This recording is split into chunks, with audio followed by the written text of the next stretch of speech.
नाम है अब्बाद। अब्बाद के मायने होते हैं बहुत इबादत करने वाला या फिर इबादत गुजार या फिर अतात करने वाला। नाम है राशिद। राशिद के मायने होते हैं हिदायत याफ्ता या फिर राह हक पर सख्ती से कायम व दायम।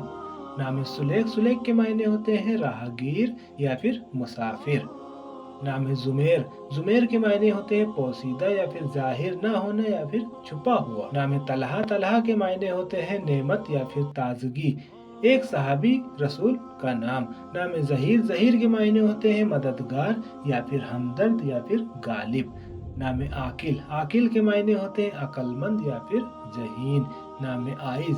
आइज के मायने होते हैं पनाह लेने वाला। नाम है अबू हुरैरा। अबू हुरैरा के मायने होते हैं बिल्ली के बच्चे वाला या फिर मशहूर सहाबी हज़रत अबू हुरैरा रज़ी अल्लाह तआला अन्हु का नाम। नाम है उमेर। उमेर के मायने होते हैं लबरेज या फिर भरा हुआ या फिर आबाद कर